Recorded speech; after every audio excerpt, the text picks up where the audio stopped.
Olá, tudo bem com vocês? Sejam todos bem-vindos a mais uma aula de Química.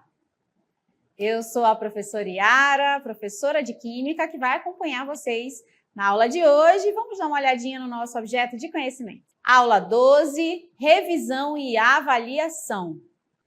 Então, vamos lá revisar sobre os assuntos de Química. Vamos à aula.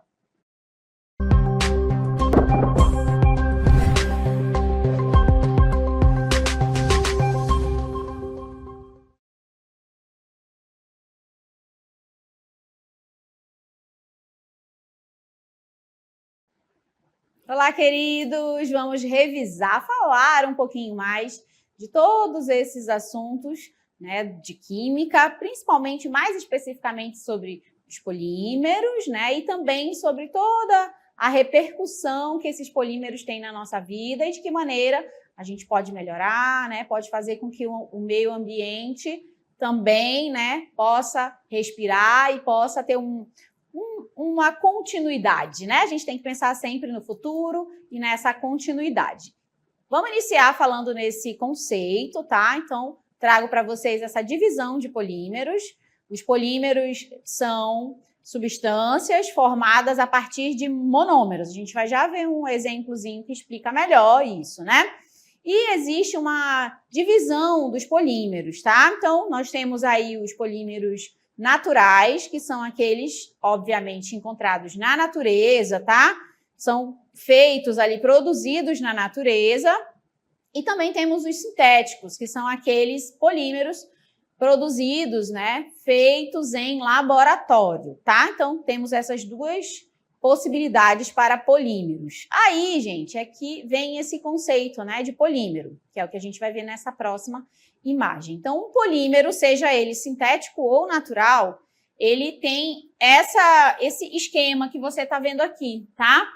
Então, todo polímero é formado a partir, né, da junção de monômeros. E aí, gente, existem, né, tipos de reações, mas a ideia é a mesma para todas as reações. Para que a gente tenha um polímero, né, um polímero, a gente precisa ter esses monômeros se juntando de diversas maneiras, mas o importante é que vários desses aqui vão gerar, né, o conceito, vão gerar essa molécula grande, essa macromolécula que é chamada de polímero, tá bom? Então, isso serve tanto para os polímeros naturais, né, quanto para os sintéticos, esse conceito, tá? Sintéticos. Só que agora, nesse momento da revisão, a gente vai reforçar especificamente os exemplos, né, a maneira com que os sintéticos são produzidos, tá bom? Então, a gente vai focar aqui nos sintéticos.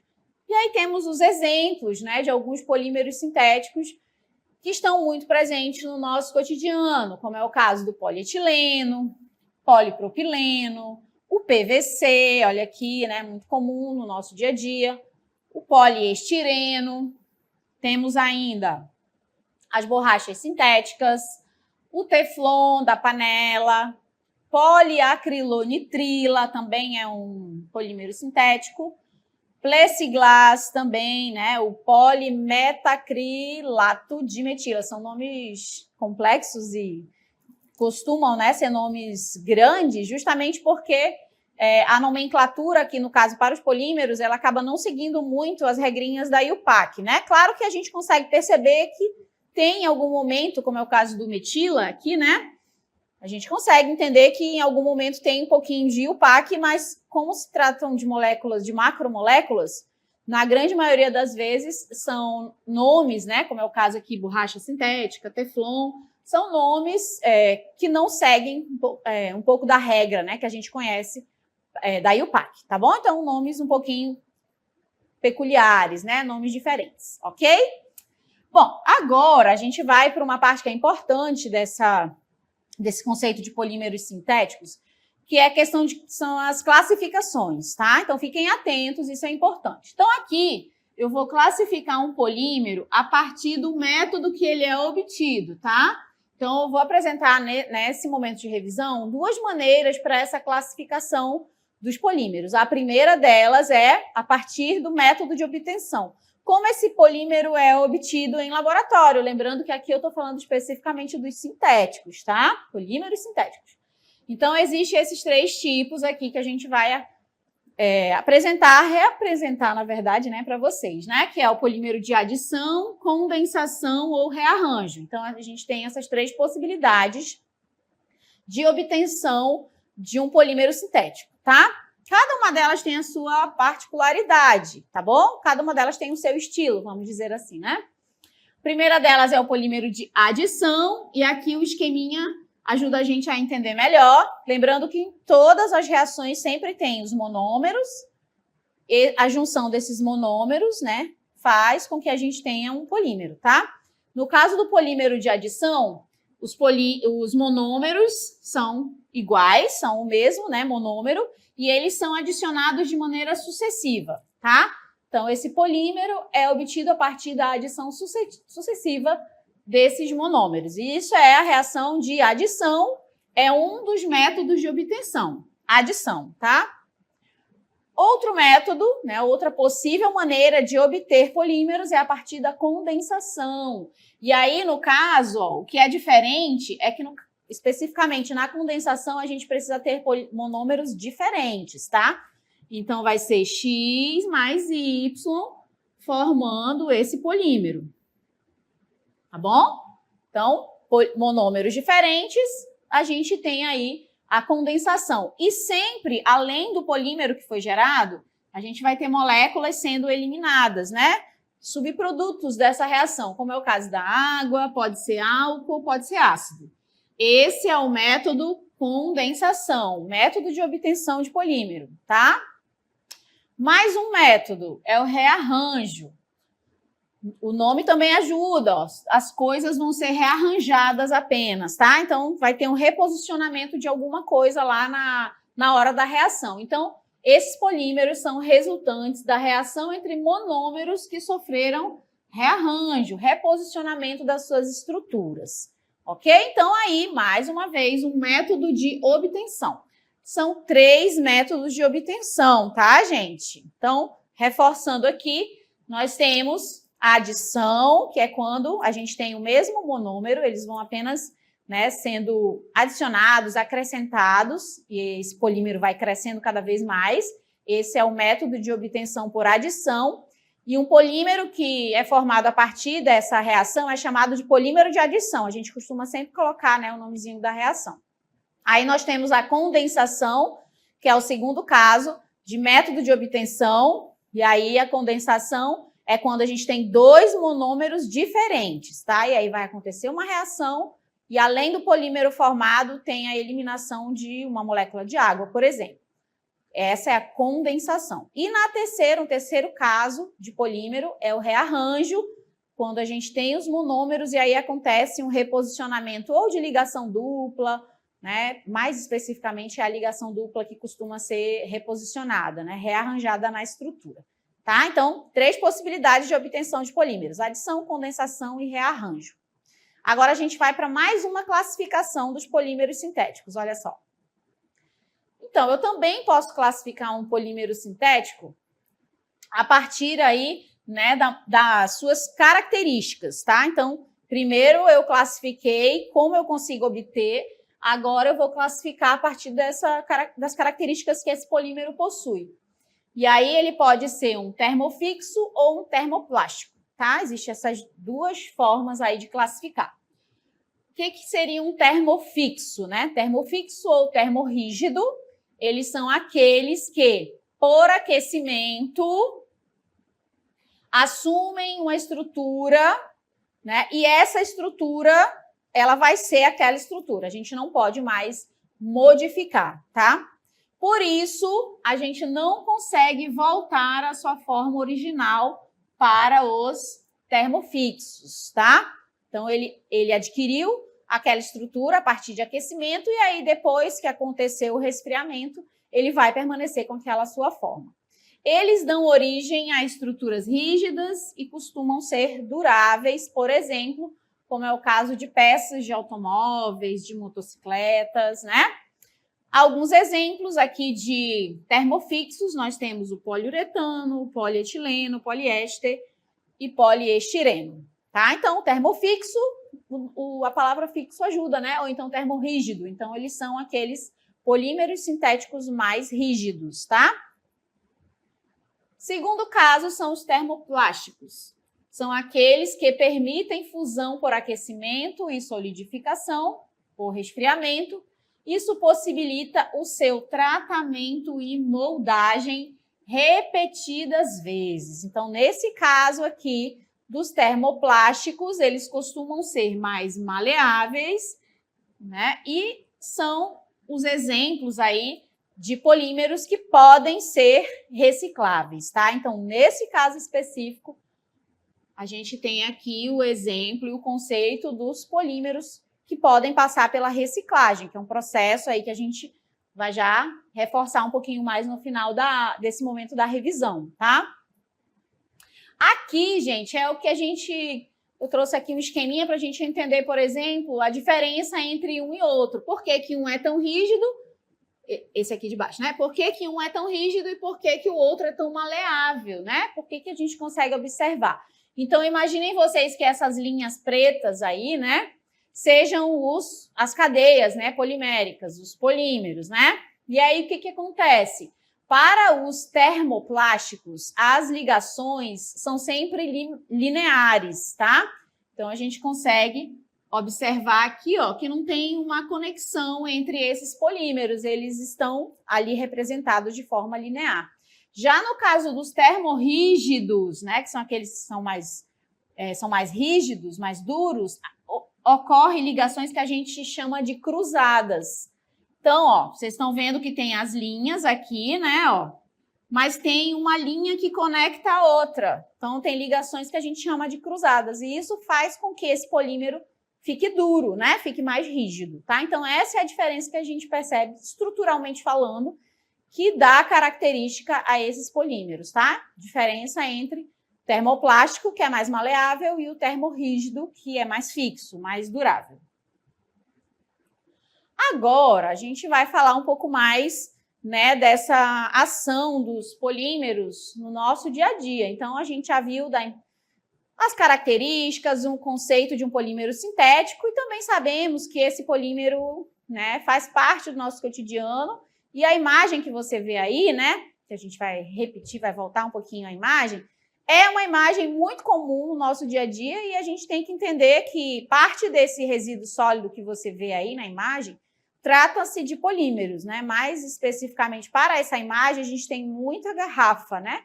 Garrafa PET, tá? Então, isso é, né, o que não fazer, vamos dizer assim, né, com os polímeros, porque a gente também sabe, né, lembra que esse tipo de material, seja ele uma garrafa PET ou uma goma de mascar, né, ou qualquer outro polímero, eles costumam ser, né, substâncias que não se degradam com muita facilidade. Então, provavelmente, uma garrafa como essa aí, que leva aí, dependendo do, né, do seu material, de 100 a 300 anos para se decompor no meio ambiente, quem sabe uma dessas garrafas aí já tenha, sei lá, 40, 50 anos exposta ao ambiente e ela continua igualzinha como ela era há 40, 50 anos atrás, tá? Hoje ainda não temos uma maneira, um recurso aí de degradação, de decomposição desse material de maneira mais rápida. É claro que a ciência vem fazendo o possível, né, para que esse processo aconteça, como é o caso, por exemplo, da descoberta de bactérias que costumam, né, que podem futuramente degradar esse material com um pouco mais de agilidade, mas até o momento a gente não tem nenhuma solução mágica para isso, tá?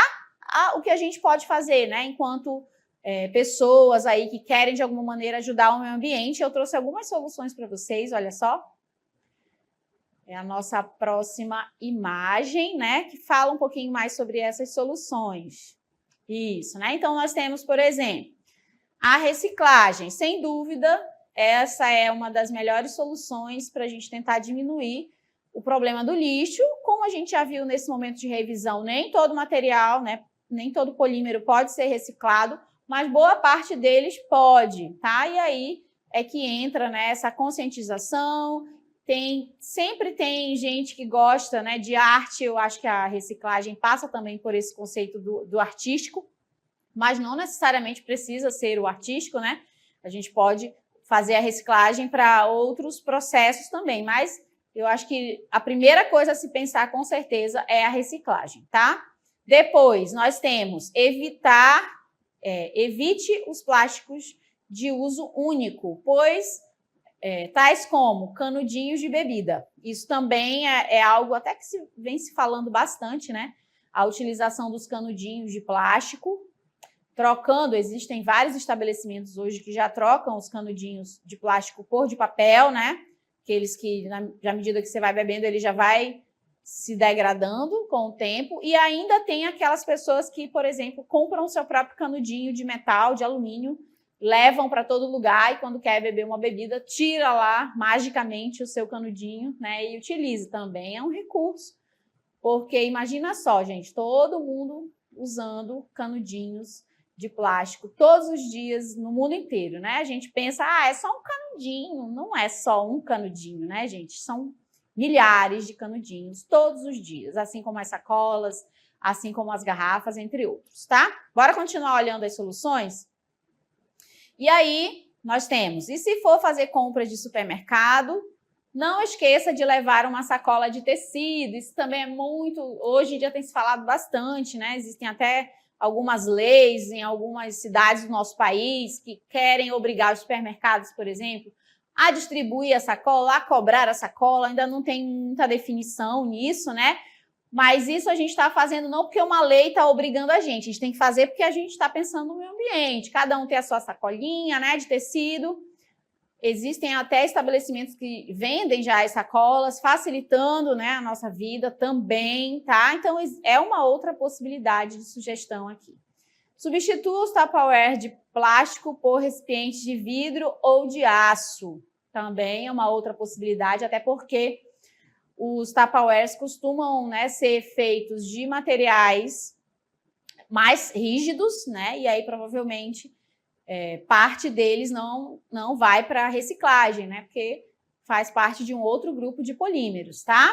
Vamos continuar, eu tenho mais soluções, né? Então, preste atenção e coloque os plásticos na lixeira de reciclagem correta. E aí, a gente está falando de coleta seletiva. Não é todo lugar que faz a coleta seletiva, é uma pena, mas você, né, aí pode ser, né, essa pessoa que vai engajar, né, a sua cidade, o seu bairro, quem sabe, né, esse projeto de colocar a coleta seletiva na sua região também é uma maneira interessante, ou então você fazer essa coleta, né, e pensar depois para onde vai distribuir todo esse material. Mais algumas soluções para a gente finalizar esse momento de revisão. Aposte na reutilização e dê uma segunda oportunidade para certas embalagens. E aí faz parte de um dos R's, né, dessas campanhas de 5 R's, né? Reutilização, reciclagem, tá? A reutilização também é legal. Acredito que boa parte das pessoas faça isso, né? Tem um potinho bonitinho lá, uma embalagem bonitinha, acaba reutilizando para uma outra oportunidade. Eu acho legal essa frase quando diz, dê uma segunda oportunidade, por que não, né? É uma possibilidade e ajuda também o meio ambiente reutilizar as embalagens, né, de algo que já não está mais utilizando. E para finalizar, nessa parte das soluções, compre mais alimentos a granel e menos produtos embalados. Isso aí depende muito, né? Existem com certeza ainda regiões que a granel ainda é muito comum, né? Comprar arroz, feijão, tudo a granel, a manteiga, né? Existem muitos lugares que isso ainda é comum, mas não é uma prática que faz parte ainda do nosso... que é mais antiga, né? Hoje em dia quase tudo está embalado, mas se possível, né, faça isso, porque eu tenho certeza que o meio ambiente agradece, tá, gente? Para a gente finalizar, eu também quero relembrar um pouquinho de um assunto que foi tratado aqui, que é o ativismo feminino na ciência. Nós conversamos sobre várias cientistas, apresentamos, né, 4 especificamente mulheres, né, que fizeram ali a sua parte. Por exemplo, a Hipátia de Alexandria, que é considerada a primeira matemática do mundo, viveu lá em Alexandria, uma garota muito importante porque morreu muito jovem, né? Apresentamos também a Hedy Lamarck, que foi uma mulheres aí que ajudou, né, no desenvolvimento do Wi-Fi, do Bluetooth. E a mais importante de todas, a Marie Curie, né, que foi uma química, física, uma cientista polonesa que desenvolveu, dentre outras coisas, né, descobriu os elementos radioativos, tá? Mais especificamente 2 elementos radioativos, né? Polônio e o rádio.